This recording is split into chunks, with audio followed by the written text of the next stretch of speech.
시청자 여러분 안녕하십니까. 정윤의 문건을 포함한 청와대 보고문서를 유출한 혐의로 수사를 받던 최경락 경위가 스스로 목숨을 끊었습니다.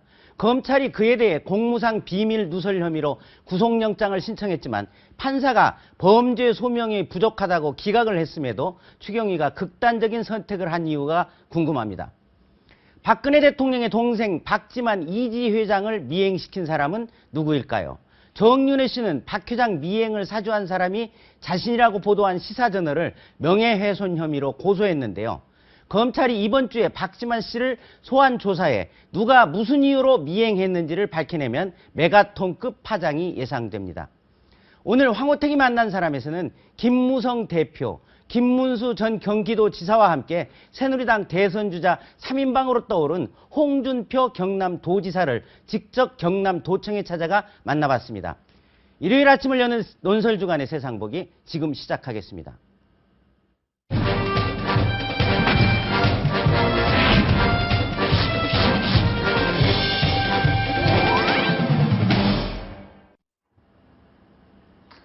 박관천 경정이 빼돌린 청와대 문건을 세계일보에 건넨 혐의를 받고 있는 최경락 경위가 어제 스스로 목숨을 끊었습니다.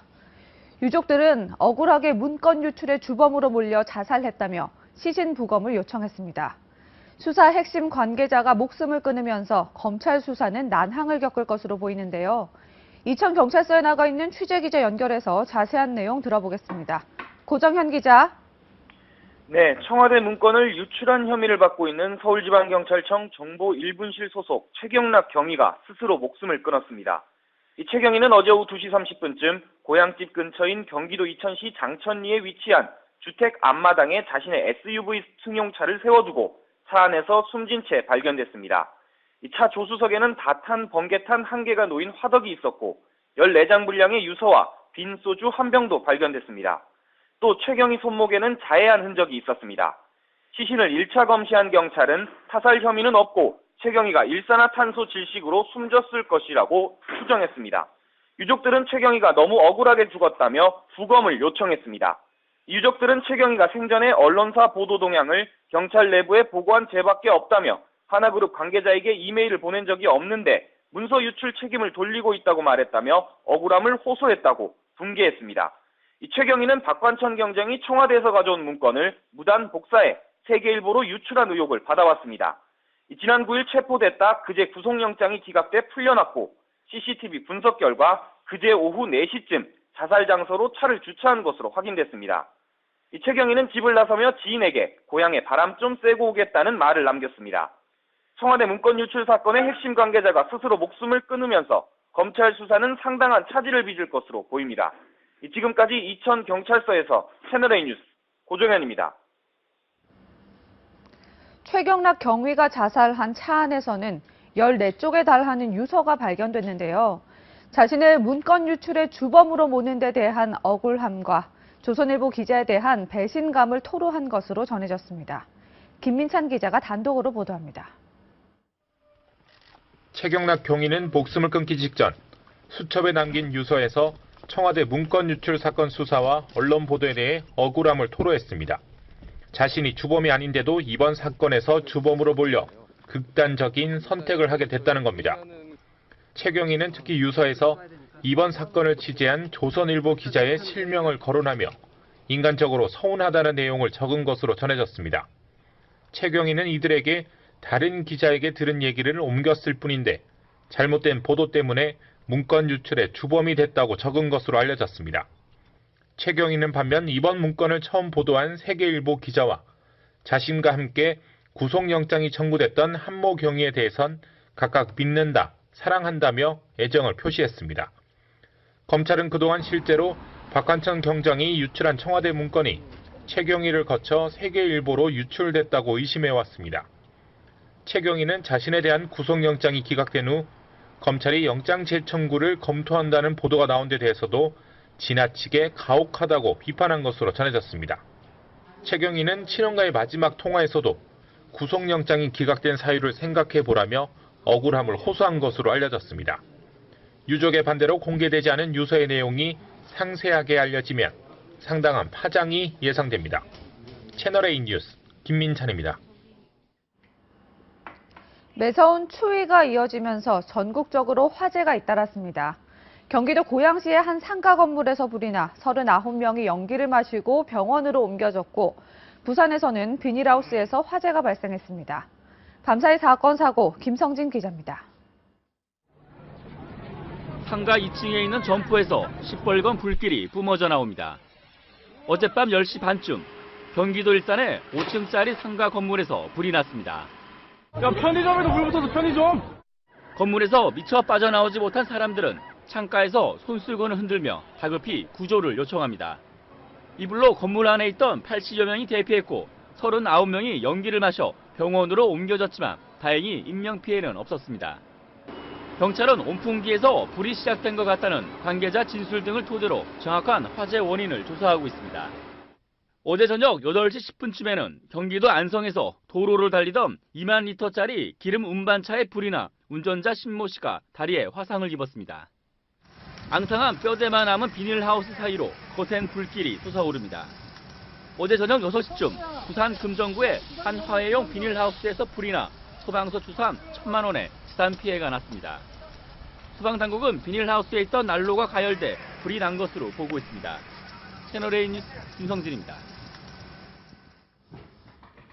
이번 한 주간 화제가 됐던 이슈를 골라 집중 분석해보는 주간 이슈 토크 시간입니다.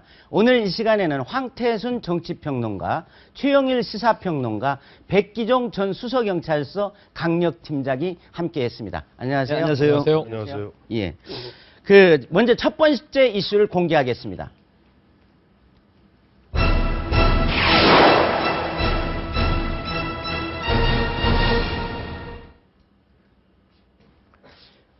최경락 경위의 유족들이 기자회견을 통해서 유서의 주요 내용을 공개했는데요. 들어보시겠습니다.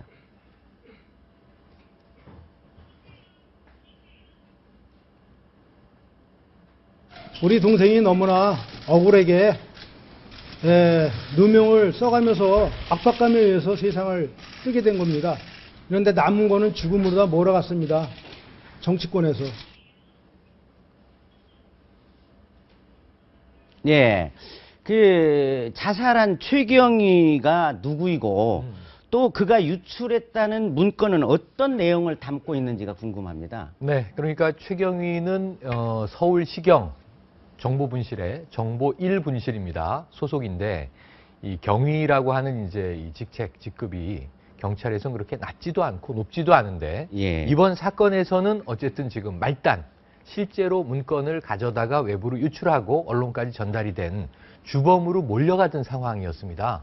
그래서 이제 이미 경찰로부터 조사를 받았고 검찰에서 이 구속영장을 청구했죠. 그런데 법원에서 이것이 기각됐습니다. 예. 기각이 된 직후에 검찰은 이제 재청구 방침을 밝히고 있었고 예. 다시 이제 소환 조사를 예고한 상황에서 14일까지 최경희는 이제 휴가 상태였거든요. 그런데 이제 경기도 이천의 고향집 근처에서 이제 어제 주검으로 발견돼서 큰 충격을 줬는데요. 나이는 이제 만으로 45살, 예. 어찌 보면 중년에 접어든 나이에 가족들이 있고요. 그런 상황에서 정보 분야의 이제 베테랑으로 불리던 분인데 이 사건과 관련해서는 지금 박관천 전 행정관, 경정이 이 서울시경 정보 분실로 그 박스째 문건을 옮겨놨었다는 거 아닙니까? 예. 그런데 이 상황에서 박관천 이제 행정관은 본인의 유출은 지금 부인하고 있는 상황이고요.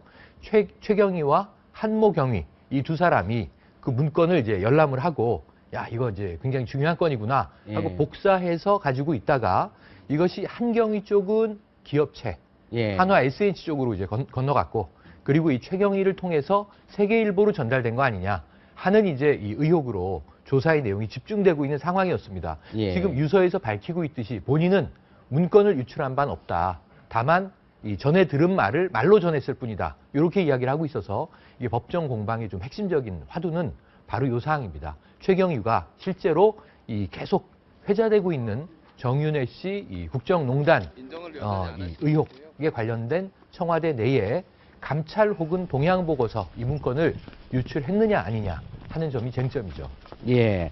채널A가 아까 방금 소개해드린 것처럼 단독 보도한 내용을 보면은 그 조선일보가 과거에 그 2박스 분량의 그 보고 문건을 청와대에서 가지고 갔다 나왔다는 그 조선일보가 일면 톱으로 네네. 보도를 했는데요. 네. 그 조선일보 기자들에 대해서는 좀 뭐 실명까지 거론하면서 네. 배신감을 느낀다 이렇게 말을 했고, 또 세계일보 기자들에 대해서는 믿는다 이런 표현을 유서에 남겼는데요.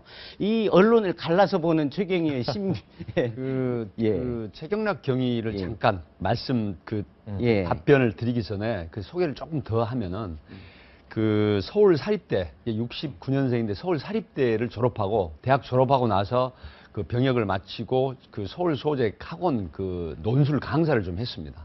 논술 강사를 하고 그다음에 김용판 서울청장 그 국정원 사건에 그 말썽이 났었던 그때 부속실에 근무를 했던 직원인데 이제 정보 파트에도 굉장히 그 능력을 인정받았던 직원이거든요. 근데 이제 그 세계일보라든가 정보 1분실이라는 곳이 언론, 정치, 뭐 경제 아주 핵심적인 아주 체계적이고 전문적인 수립도 하고 그런 파트인데 아마 언론 기자들하고도 이제 접촉을 상당히 많이 하는 곳입니다. 예. 그런데 조선일보 기자들이 검증이 안 된 보도를 했다라고 이제 평소에 이렇게 말을 해왔다고 합니다. 그래서 이 부분에 대한 검찰 수사를 더 많이 받게 됐다. 이런 측면에서 아마 그런 것 같은데 그런 건 뭐 팩트가 사실상 그 나중에 밝혀지겠죠. 그리고 세계일보는 또 어떻게 보면 세계일보 기자들하고는 인간적인 관계에서 이게 문건 보도가 결국은 이 분실해서 나간 것 때문에 됐다 하는 이런 부분 때문에 좀 미안한 감정을 갖고 있지 않나. 그런 심리로 이렇게 유서에 그 아마 기재를 한 것 같습니다. 예. 그 유족들이 기자회견에서 유서의 일부 내용을 또 공개했고, 최경희가 이 구치소에서 판사가 영장을 기각해서 구치소에서 출석하고 변호사 사무실을 가고 뭐 이러는 과정에서 누군가 미행을 하고 있다. 이걸 이제 친형한테 전화를 했다고 그러는데, 그래 친형이 뭐 자기 차를 보내겠다 뭐 이런 얘기도 했다는데, 지금 검찰 수사를 받고 있는 최경희를 누가 미행을 했을까요? 앞뒤 만약에 돌아가신 그 최경락 경위가 예. 본인이 미행당했다고 생각한다면 지금 최경락 경위가 예. 최경락 경위를 미행할 사람은 누굽니까? 검찰밖에 더 있겠습니까? 예. 뻔한 이야기고 지금 보면은 예. 어제 보니까 그 최경락 경위의 형이가 몇 가지 얘기를 핵심적인 얘기를 몇 가지 하더군요. 아직까지는 뭐 부인의 반대로 14페이지에 달하는 유서를 갖다 공개 아직 여부를 확정은 못 지은 것 같아요. 그리고 어제 몇 가지를 갖다 이야기하면서 저는 그 대목이 참 보니까 이 최경락 경위가 죽기 직전까지 이런 말이 있어요. 우리나라 말에도 새는 죽을 때 아름다운 소리를 내고 사람은 죽을 때 죽기 전에 선한 소리를 낸다고 합니다. 그러니까 이미 목숨을 갖다 끊기 직전에 45살에 보면 처자를 둔 사람이 그 목숨을 끊을 때부터는 처절한 심정이었을 겁니다. 그렇죠. 처절한 심정으로 거짓말을 썼을 일이 만무해요. 그거 보면 자기는 억울하다. 진짜 보면은 어제 보니 자기 형이 경항대에서 얘기하는데 검찰 그 윗선에서 더 무슨 뭐 지시한 거 아니냐. 어제 보니까 형은 이런 얘기하더라고요. 퍼즐 맞추기를 하고 있다. 보니까 지금 검찰이 지나치게 사실 보면은 검찰이 지나치게 어떻게 보면 청와대에서 뭐 이것이 7인회다 하고 뭐 자료를 갖다 통째로 넘겨주고 보면 이런 식으로 뭐 분위기가 진행되는 가운데 흔한 얘기로 우리 토끼몰이식 수사라 그럽니다. 토끼몰이식 수사 갔을 때 뭐가 사고가 날 것 같다는 예감들은 있었어요. 근데 이것이 이렇게 최경락 경위에 안타까운 죽음으로 결말이 날 줄은 몰랐습니다. 근데 앞서 말씀하신 대로 지금 검찰 입장에서 흔한 얘기로 굉장히 스타일이 구겼죠. 예. 굉장히 스타일이 구긴 게 본인들은 전격적으로 일주일 만에 갖다 딱 해갖고 구속영장 쳤는데 영장 전담 판사 엄상필 판사죠. 예. 범죄 혐의에 대한 소명이 부족하다. 한마디로 얘기해서 엉터리 수사했다 이 얘기예요. 엉터리 수사했다. 다시 해라. 그러니까 일단 구치소에 나왔습니다마는 누군가 보면 계속 감시 감독하면서 뒤에서 미행을 붙었다면은 그것은 검찰밖에 더 있겠느냐. 왜냐니까 검찰의 입장은 곧 영장을 재청구하겠다는 그렇죠. 그런 입장이었거든요. 그렇게 보면 사실 이 최경락 경위도 보면 경찰 15년 동안 경찰한 사람이 얼마나 보면은 물론 어제 보니까 딱 검찰에서 입장이 강압수사 없었다. 위법 행위 없었다. 무슨 얘기하는 겁니까? 보면 지금 돌아가신 분도 15년 베테랑 경찰입니다. 그러면 강압수사가 없었고 위법이 있었는지 없었는지 모르겠지만 강압이라는 게 꼭 예전식으로 옛날 군부 독재식으로 뭐 두들겨 패야지만 꼭 강압수사입니까? 심정을 얼마나 압박을 가했으면 내 억울하다 하면서 14페이지에 장문의 유서를 남기고 스스로 목숨을 끊을 수밖에 없었겠습니까? 이런 부분들을 갖다 우리가 챙겨봐야 될 겁니다. 예, 그런데 검찰 조사를 받고 나와서 뭐 고위 공직자들이 뇌물 혐의 같은 걸로 조사를 받으면 받고 나오자마자 한강대로에서 뛰어내리는 분도 있고 또 어떤 사람은 대법원까지 가면서 막 검찰하고 막 치고받고 공방을 벌이는 사람마다 피의자마다 경우가 다른 것 같은데 저기 최경위는 수사를 해본 사람인데 본인이 이제 입장이 바뀌어서 수사를 받으니까 그렇게 압박감이 심했던 모양이죠. 최경위 입장에서는 이제 황 박사님 말씀하셨지만은 그 정보 파트라는 거는 사실 그 정보 공유나 아니면은 어떤 이제 예를 들어서 이 기업체의 대관 업무를 하는 사람들, 그다음에 각 정보기관의 정보 수집 파트, 이런 파트들하고 계속 공유를 하고 서로 이제 그 정보에 대해서 교환 의견도 나누고 이제 하는 케이스거든요. 근데 지금 굉장히 명예를 소중히 여기고 또 조직에 대해서 보호를 해야 된다는 그런 또 입장도 있습니다. 이 정보 수집이라는 건 공익을 위한 그런 거지 개인적인 일은 아니거든요.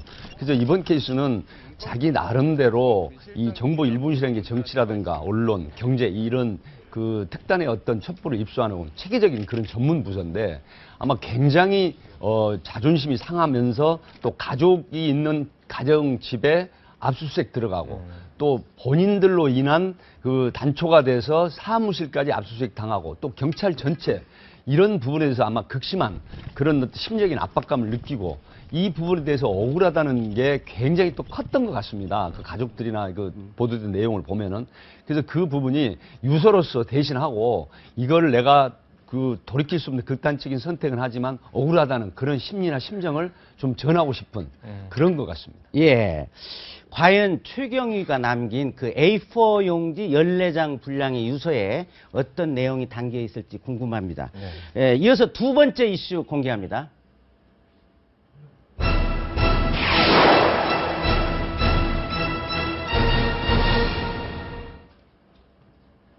지난 3월 시사저널은 정윤회 씨가 박지만 회장을 미행을 사주했다고 보도했습니다. 미행 보도를 둘러싼 박 회장과 정윤회 씨의 갈등, 도대체 무엇이 진실일까요? 손재훈 아나운서가 정리해봤습니다. 정윤회 국정개입 문서 유출 파문과 함께 정윤회와 박지만의 권력 암투설에 대한 논란도 수면 위로 떠오르고 있는데요. 이 두 사람은 어떤 관계고 또 이번 사건과는 어떻게 연결돼 있는 걸까요? 두 사람의 관계가 가장 먼저 세간에 알려진 계기는 지난 3월 23일 주간지 시사저널의 보도입니다. 시사저널은 2013년 11월부터 한 달간 정윤회 씨의 지시로 누군가가 자신을 미행한다는 박지만 이지 회장의 이야기를 보도했습니다. 기사에 따르면 오토바이 한 대가 며칠간 자신을 미행한다는 사실을 눈치챈 박지만 회장이 그 오토바이를 탄 인물을 직접 붙잡아 자술서를 받았다고 하는데요.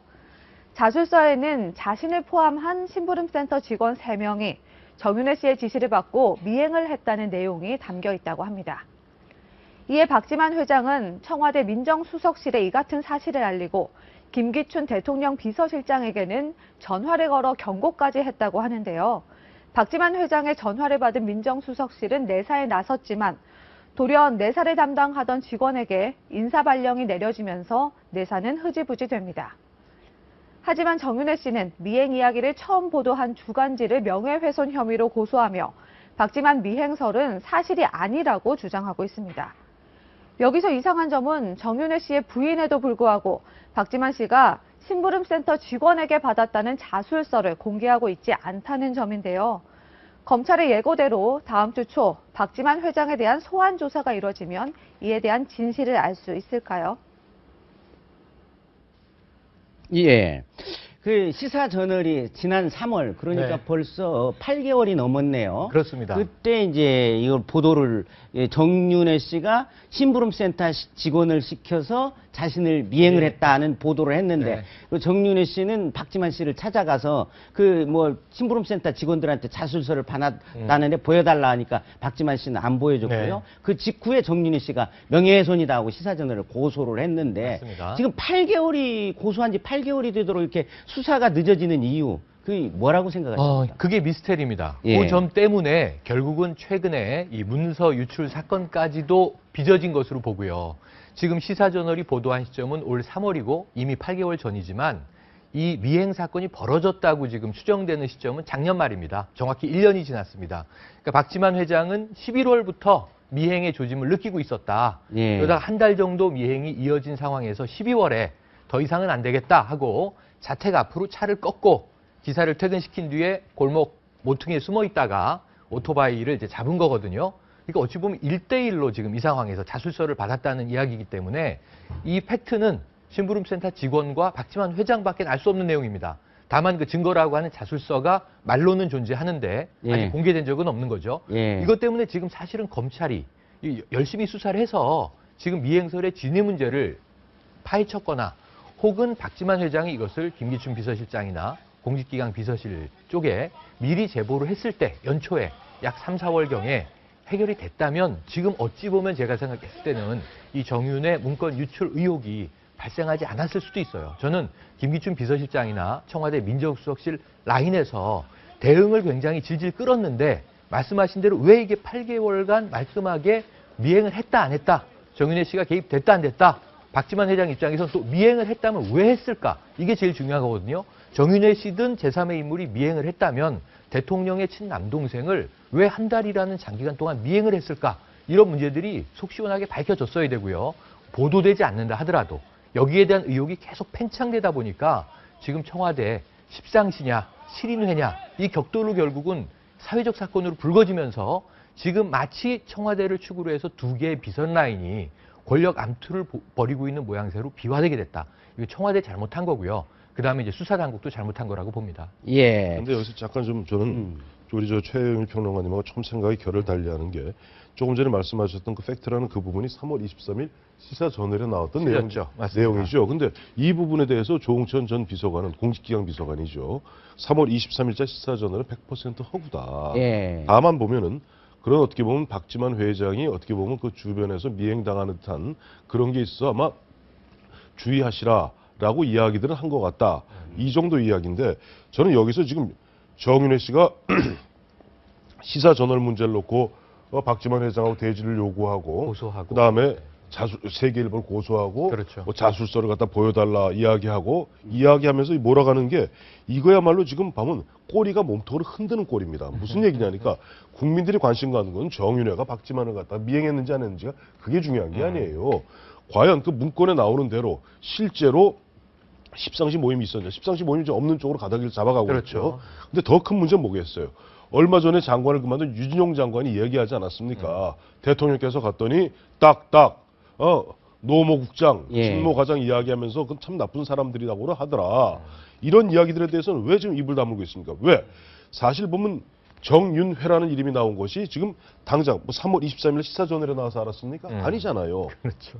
이미 2007년에 당시 박근혜 후보가 한나라당 후보 검증 토론회에서 당시 임명진 목사의 질문에 대해서 저는 그 사람 잘 알고 있고 참 유능한 사람입니다. 정윤회. 제가 당선되면 그 사람 쓸 수도 있습니다라고 얘기했는데 그 이후에 계속 한 5년 동안 잠재 있었고 그 사람이 발탁했던 3명의 이른바 문고리 3인방이라는 사람이 마침 대통령 출범하자마자 대통령 주변에 1부속 비서관, 2부속 비서관, 총무비서관으로 포진한 가운데 대통령께서 한 1년 몇 개월 동안 보니까 계속 보면 일반 사람들이 납득하기 힘든 그런 어떻게 보면 인사가 있었고 정책 결정이 있었고 지시가 있었고 심지어 비서실장, 장관들 누구 하나도 독대한 사람이 없었고 이런 일들이 벌어지다 보니까 혹여 이른바 정윤회 씨를 비롯한 이른바 십상시 아니면 3인방 이런 사람들이 대통령 뒤에서 대통령 눈을 가리고 인해 장막을 치고 국정을 농단하는 것이 아닌가 하는 것이 1월 6일자 조응천 공직비서관실에서 생산된 그 내용의 핵심이거든요. 근데 이 몸통을 놔두고 지금 꼬리인 지금 보면 정윤회가 아마 정윤회 씨가 이렇게 강하게 나올 때부터는 조응천 비서관이 얘기한 대로 시사저널 3월 23일자 시사저널 보도는 100% 허구다 하는 그런 말에 자신감이 있으니까 뭐 보여달라 그래서 나머지를 다 묻으려는 것이 아닌가 이 부분은 이거 분리해서 봐야 된다고 생각합니다. 예. 그런데 네.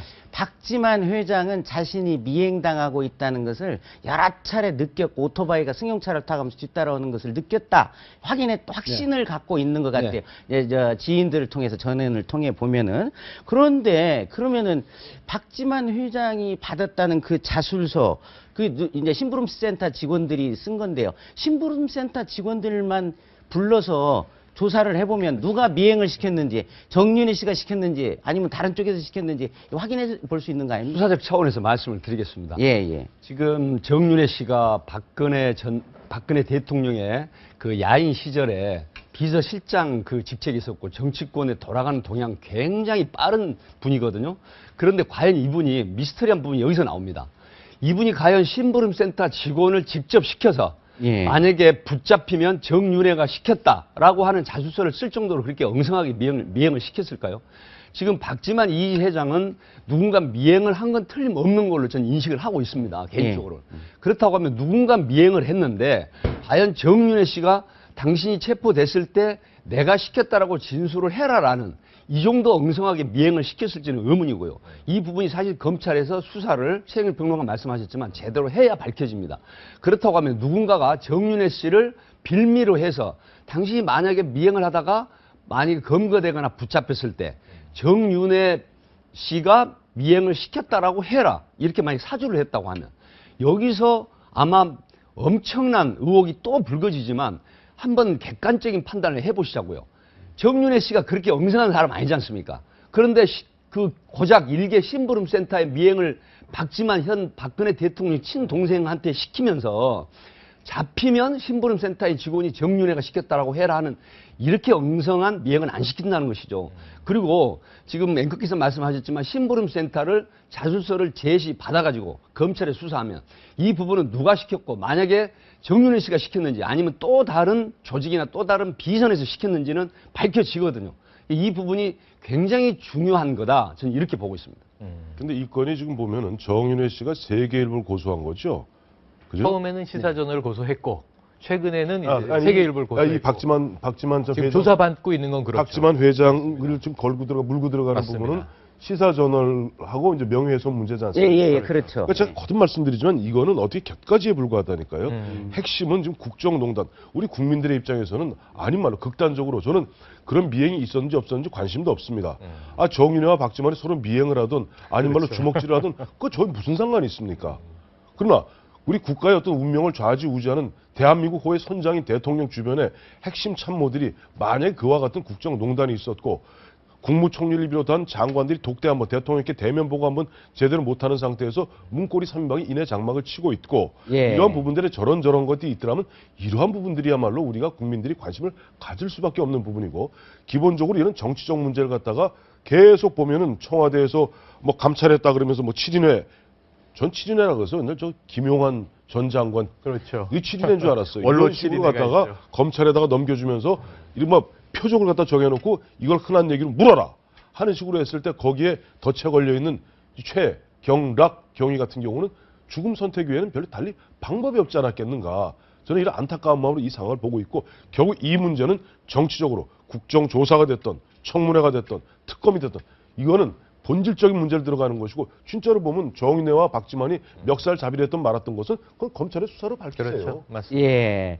그러니까 이 정윤회 씨와 어떤 문고리 권력 3인방이 연계가 돼서 국정농단을 했다면 국가적으로 큰 문제고 이거 진실 규명을 해야겠지만 또 지금 정윤회 씨가 박지만 씨를 미행했다는 것도 그것과 완전히 구분되는 것도 아니고 진실 규명돼야겠지만 그것도 사실이 규명돼야겠죠. 지금 이 사건의 경우에는 이제 표면 현상이 있고요. 그 이면에 배경이 있는데 우리는 결국 미행설이라든가 혹은 문건의 유출이라든가 이것은 아까 말씀하신 대로 수사적으로 검찰이든 경찰이든 혹은 청와대 내부의 감찰팀이든 경위와 팩트를 밝혀서 정리해서 이렇게 일이 벌어졌다라고 하는 것은 알리면 그만이고요. 처벌할 사람이 있다면 처벌하면 그만인데 국민들이 가지고 있는 좀 어떤 이 어수선한 마음이나 난감함이나 이것을 바라보는 시각들은 결국은 우리도 그림은 그렇게 나가고 있지만 청와대의 공식적인 칠세 권력과 상관없이 박지만 측과 정윤회 측이 계속 격돌하는 모양으로 보여지고 있거든요. 이것을 어떻게든 청와대는 조율해내야 된다.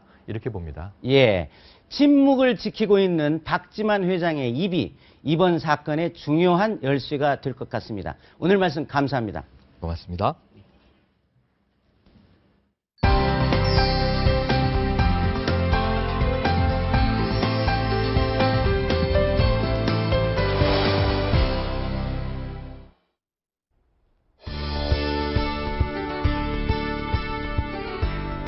오늘 황호택이 만난 사람은 국가 재정을 갉아먹는 포퓰리즘과 싸우는 전사로 나선 홍준표 경남도지사입니다. 그는 최근 여론조사에서 김무성 새누리당 대표, 김문수 보수혁신위원장과 함께 여권의 대선 후보 3인방으로 오르내리고 있습니다. 이곳 경남도청에서 홍 지사를 만나 요즘 뜨거운 국정 현안에 대해 이야기를 들어보겠습니다.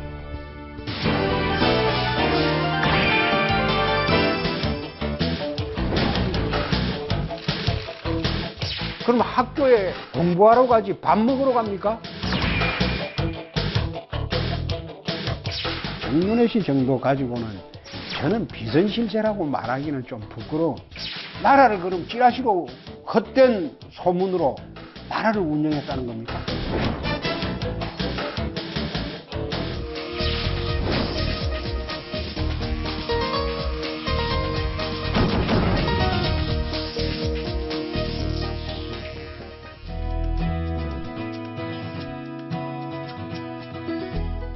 홍준표 지사가 과거보다 말을 신중하게 하면서 직설적 발언이 줄어들어 언론 인터뷰가 재미없어졌다는 말이 있습니다.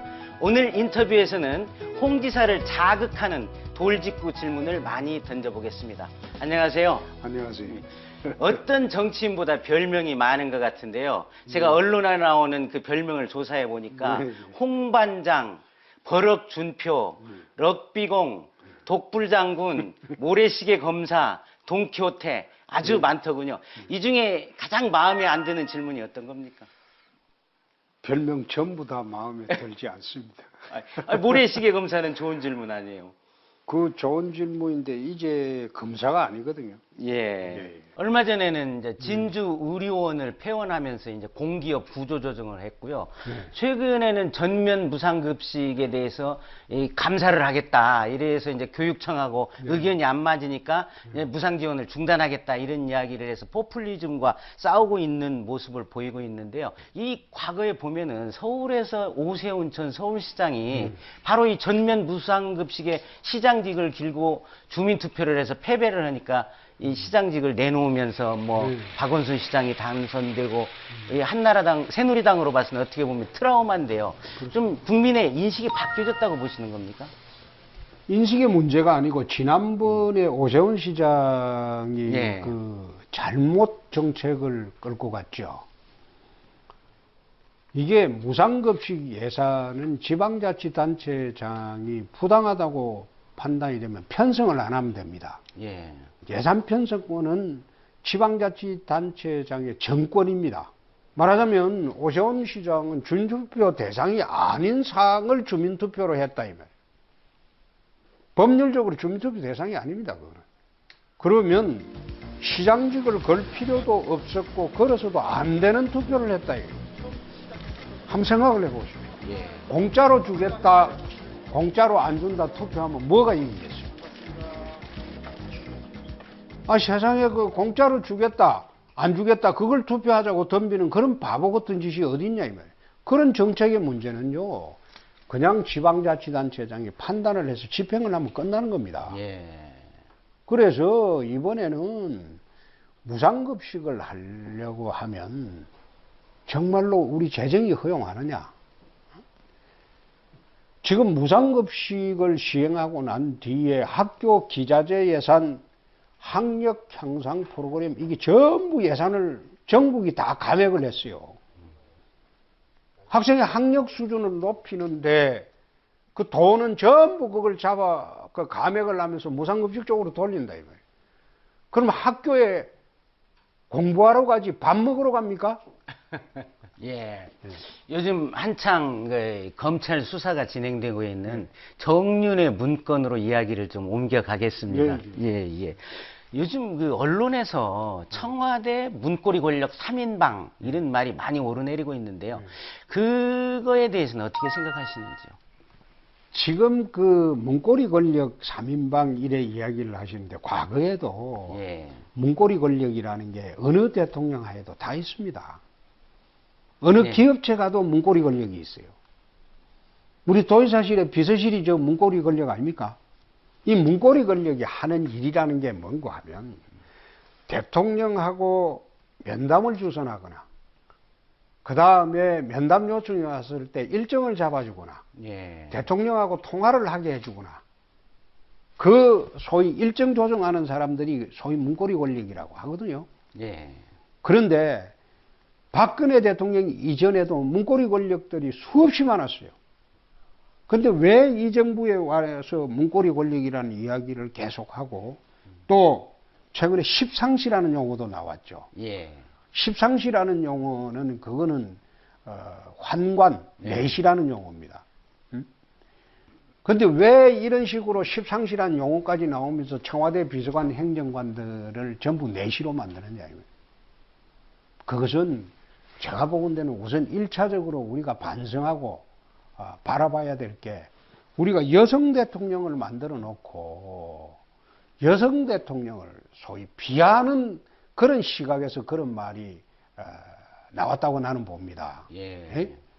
여성 대통령이니까 청와대 근무하는 사람은 전부 내시고 청와대 비서실장은 상선 너러입니까? 내시 대장입니까? 말하자면 그런 시각으로 바라보는 게 언론이나 일부 인터넷 매체나 우리 SNS에서 그런 식으로 자꾸 몰아가는 게 이게 여성 대통령을 비하하는 측면에서 시작이 되었다. 나는 그렇게 볼 수밖에 없어요. 지금 문고리 권력으로 지칭된 사람들이 대통령을 과잉 보호하기 위해서 일종의 소위 언론을 차단하는 경우가 있었다고 나는 들었습니다. 그러면 이것은 반성을 해야 되겠죠. 청와대 문건을 찌라시라고 표현하는 그 대통령의 말씀도 잘못된 겁니다. 만약 청와대 문건이 찌라시였다면 국가 망신입니다. 한번 생각해 보세요. 청와대라는 대한민국 전체를 움직이는 권부의 문건이 누가 작성했든 간에 그의 찌라시 수준이었다면 찌라시 수준으로 밝혀진다면 지난 2년간 청와대 정말 문건 전체를 한번 재검토해봐요. 나라를 그럼 찌라시로 소문이나 헛된 소문으로 나라를 운영했다는 겁니까? 찌라시가 아니었다고 한다면 소위 국정에 인사개입을 한 것이 되고 검찰 수사하는 것은 뻔하잖아요. 어떤 결론이 나오더라도 이것은 이 정부의 치명적인 소위 치부를 드러내는 겁니다. 찌라시라는 발언을 한 것은 어느 모로보나 잘못됐다는 그건 잘못된 말. 그럼 그 찌라시 청와대 공직기관 비서관실에서 작성했던 정보보고 문건의 내용, 예를 들면 정윤희 씨가 그 측근 문고리 권력 3인방하고 정기적으로 만나서 국정에 대해서 여러 가지 논의를 했다. 이 문건의 신빙성은 어느 정도나 된다고 보십니까? 저는 문건의 신빙성을 논하기에 앞서서 최근에 정윤희 씨인가 이 사람 보니까 헤어진 지 10년 그렇죠. 연락이 끊긴 지 오래됐다고 하고 이랬는데 나는 이분이 과연 국정을 농단할 정도로 국정을 아느냐는 겁니다. 국정을 알아야 농단을 합니다. 국정을 모르는 사람이 농단을 할 수가 없어요. 문고리 권력이라는 사람들도 국정농단 운운하는데 나는 국정농단을 할 만한 자질이 안 되는 사람들이에요. 언론에서 말하는 정윤회 씨 정도 가지고는 저는 비선실세라고 말하기는 좀 부끄러워. 그냥 심부름하고. 부속실에 있으니까 대통령 면담 요청 오면 이 사람은 안 된다고 자르고 면담 안 시켜주고 이런 경우는 있겠죠. 그러나 그 사람들이 국정에 개입해서 농단을 한다? 국정 전체의 큰 틀에서 개입을 했다는 것이 아니고 요즘 작게 드러난 걸 하나 보면은 정윤희 씨 부부의 딸이 그 승마 선수였지 않습니까? 그거와 관련해서 뭐 감사를 진행했던 문체부 국장 과장이 뭐 이 징계를 좌천 인사를 당했다고 전 장관이 폭로를 하고 이런 문제에서 이제 비롯되는 것 같아요. 그런데 그것도 한번 자세히 한번 보십시오. 그게 국정이라고 할 만한 거는 아니지 않습니까? 예? 그 말하자면 자기 딸 한번 잘 키워 보려고 공무원들 닥달한 건데 그 하위직 공무원들 뭐 국장은 뭐 하위직이라고 하기가 어렵습니다만은 근데 그걸 두고 소위 이 정도로 나라 전체가 흔들거릴 만큼 그런 문제는 아니라고 봅니다. 옛날에 난리던 이제 특수 쪽의 검사였는데요. 이 사건을 맡아서 수사를 한다면 어디에 좀 주안점을 둬서 다루겠습니까? 나는 이 사건을 고소해서 수사하는 것 자체가 잘못됐다고 봅니다. 이것은 청와대 비서실장 손에서 정리를 하고 넘어가고 다시는 이거 재발 방지를 막았어야 옳았다고 생각합니다. 이거는 고소할 사안이 아닙니다. 이 고소를 이런 식으로 하니까 나라 전체의 국정이 지금 검찰 손에 가 있거든요. 그것도 무슨 권력 비리나 대규모 국책사업 비리나 이런 거라면 검찰이 해야 되지만 이 명예훼손 사건이란 말이에요. 명예훼손 사건 같은 사건을 이걸 검찰에 고소를 하고 검찰에서 거기에 집중을 하니까 이거는 나는 잘못된 사건 해결 방식이라고 봅니다. 이건 검찰에 고소로 가기 전에 청와대 비서실장 선에서 정리를 깨끗이 했어야 옳은 사건이에요. 지난 7일 날 그 새누리당 지도부와 박근혜 대통령이 이제 오찬을 하면서 그 여러 가지 이야기를 했는데 그때 새누리당 지도부가 최근 그 청와대의 문제나 국정 현안의 어떤 난맥상, 인사 실패 이런 거에 대해서 쓴소리를 하지 않았다. 그리고 신기경호하기에 바빴다 이런 비판이 새누리당 내부에서도 나오더라고요. 만약에 그 자리에 홍준표 지사가 그 지도부로서 오찬에 참석했다면 좀 분위기가 달라졌을까요? 험악해질 수도 있었을 겁니다. 그런데 그게 이제 공개석상에서 하는 것이 중요한 게 아니고 대통령에 대한 바른 소리는 공개석상에서 이래 하는 것은 자기 자신이 소위 국민적 이미지를 가꾸기 위한 그런 수단이 될 수가 있어요. 대통령에 대한 바른 소리는 차라리 비공개석상에서 언론에 노출되지 않아도 대통령한테 간언을 할 수 있는 그런 경우가 나는 더 좋다고 봅니다.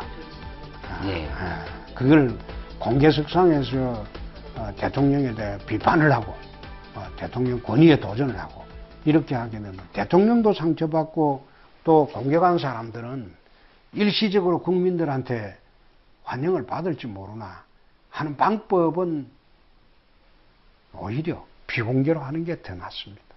이 이야기를 새누리당 이야기로 좀 옮겨보죠.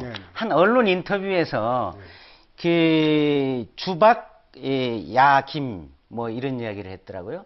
낮에는 친박이고 밤에는 김무성 대표에게 붙는다 이런 말씀을 하셨는데 새누리당의 그런 개파가 좀 심하다고 평소에 보십니까? 새누리당에는 개파가 없어요. 야당하고 달라서. 새누리당은 근데 왜 그 김무성 대표가 대표로 있으니까 2016년도 총선 앞두고 공천 받으려고 그런 말이 나왔겠죠. 그런데 지금은 공천이 당 대표가 주는 시대가 안 될 겁니다. 이제는 여야가 오픈 프라이머리로 가자고 하고 있기 때문에 당 대표의 영향력이 거의 줄어들 겁니다. 그렇게 되면 방금 그런 현상은 사실상 앞으로 없어지게 되는 것이죠. 그 최근에 여야가 그 이명박 대통령 집권 시기의 4대강 사업에 대해서는 국정조사를 하지 않기로 합의를 하면서 자원외교에 대해서는 국정조사를 하기로 합의를 했습니다. 이 잘한 선택이라고 보십니까? 자원외교는 국정조사를 하자고 하면 소위 그 여권에서 아마 거부하기가 어려울 겁니다. 이 자원외교라는 게 또 그렇습니다. 사실상 이 자원외교는 이게 투기 사업이거든요. 그러면 자원외교라는 거는 지금 투자를 하더라도 이게 제대로 물건이 돼서 돌아오는 데는 10년, 20년이 걸립니다. 그래서 지금 국정조사를 해가지고 이게 실패한 것이다 단정하기가 어려울 겁니다. 이거는 손해볼 수도 있는 사업입니다. 그래서 거기에 대해서는 국정조사를 해보면 잘못이 있는 부분은 처벌을 받아야 되겠죠. 근데 국정조사를 해볼 만한 그런 사항이 되고 대상이 된다고 나는 봅니다. 예. 그 이명박 전 대통령이 이 방송을 보면 그렇게 서운하지는 않겠군요. 그런데 이명박 대통령이 과거에 어떻게 보면 고대 후배고 그런데 법무부 장관을 안 시켜줘서 서운하지는 않았습니까?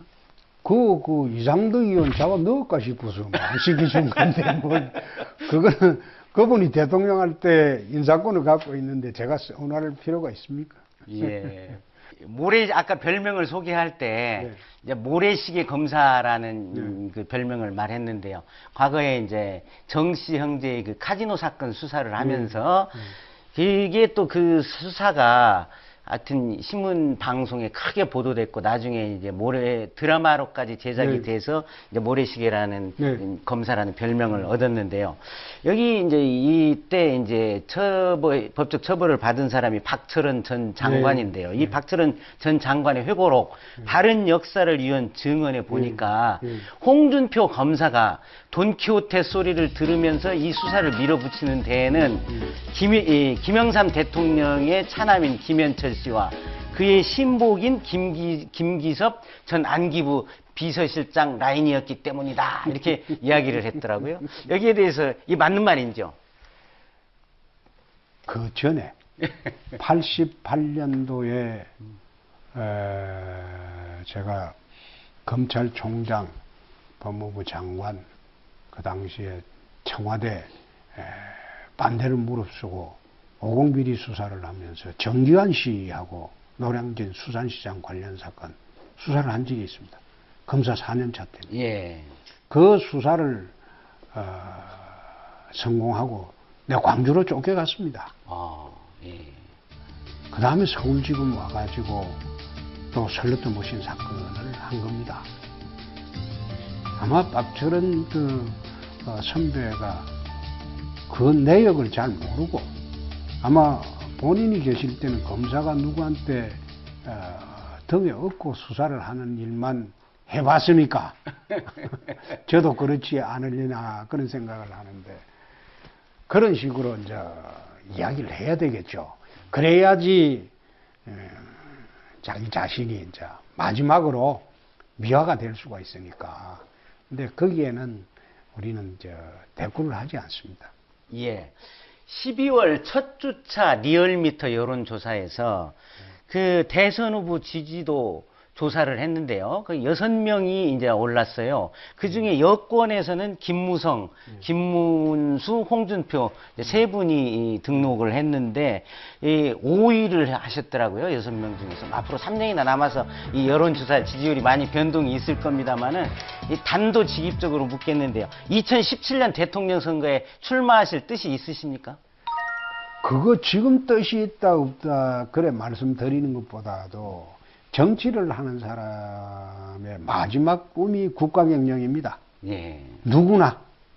그렇기 때문에 어느 정치를 하시는 분들도 다 그런 꿈을 갖고 있습니다. 저도 예외일 수는 없죠. 예. 여권 후보에서는 그렇게 세 분이 오르내리고 있고 야권에서는 이제 박원순, 문재인, 안철수 세 명이 이제 6위 안에 들었더라고요. 이 세 분 중에서 좀 내가 보기에 좀 힘든 상대가 내가 새누리당의 후보가 된다면은 힘든 상대가 될 것 같다고 생각하는 후보가 누구입니까? 그건 3년 후에 이야기. 지금은 이야기하는 게 아니고 3년 후에 이야기죠. 또 이 6명 중에 들어있지 않은 아주 잠재력이 큰 후보가 한 분 있는데요. 야권 일각에서는 현재의 그 새정치민주연합, 이 민주당 가지고는 힘드니까 신당을 만들어서 이제 반기문 유엔 사무총장을 용립해야 된다, 이런 움직임이 있더라고요. 이 반 총장이 대선 후보 출마 가능성을 어떻게 보십니까? 그리고 경쟁력은 어떻다고 생각하시는지요?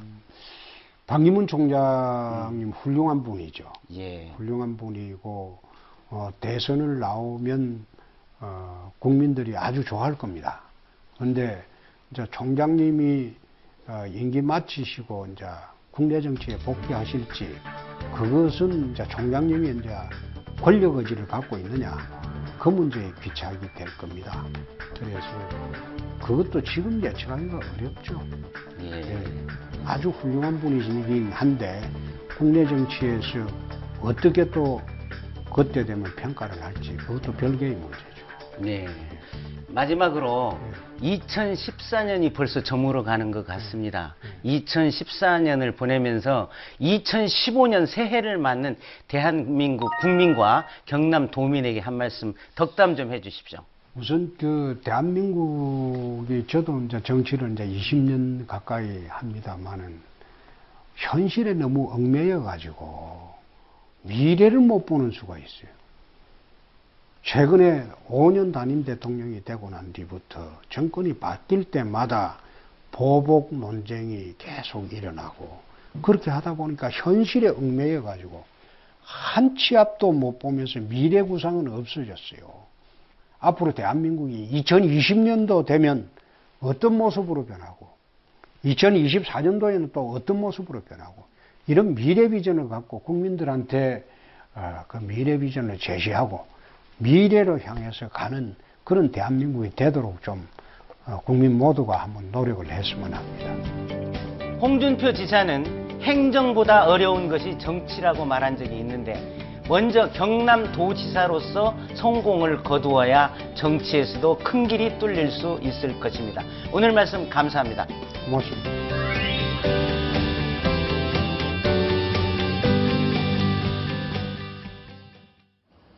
네, 잠잠한 바람 속에 공기가 매우 차갑습니다. 휴일 외출 계획이 있으시다면 어제만큼 따뜻하게 입으셔야 합니다.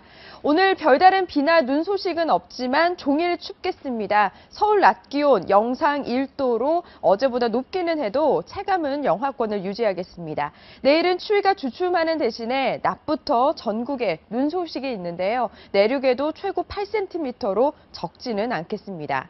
전국이 맑은 가운데 울릉도에만 지금 눈이 내리고 있습니다. 오늘 고기압의 영향권에서 종일 맑겠는데요. 호남 서해안은 오전까지, 중부 서해안은 오후에 눈이 있는데 날리는 정도로 활동에 지장은 없겠습니다. 오늘 대기질은 보통으로 큰 문제는 없을 걸로 보고 있습니다. 지금 현재 기온 알아볼게요. 서울 영하 7도고요. 바람이 약해서 체감 온도도 이와 같습니다. 그 밖에도 철원 영하 13도, 대전 영하 6도, 대구 영하 2도까지 떨어져 있고요. 낮 기온은 올라봤자 오늘 서울의 기온이 영상 1도에 머물면서 체감 기온은 영하권에 머물겠습니다. 내일 시작되는 눈은 모레 아침에 끝나고요. 곧바로 찬 공기가 유입이 되면서 수요일 영하 12도로 올겨울 가장 강력한 한파가 찾아오겠습니다. 날씨 정보였습니다. 누나가 대통령이 되면 나와 내 가족의 삶은 없어질 것이다. 박지만 회장이 과거에 이렇게 말한 적이 있다고 합니다. 마치 오늘의 상황을 예언이라도 한 듯합니다. 그러나 박 회장이 고통스럽더라도 국민적 관심이 집중된 이 사건에서 진실 규명에 적극 협력해야 할 것입니다. 논설주간의 세상보기 오늘 순서는 여기까지입니다. 저는 다음 주 일요일 오전 9시에 다시 찾아뵙겠습니다. 시청해주신 여러분 고맙습니다.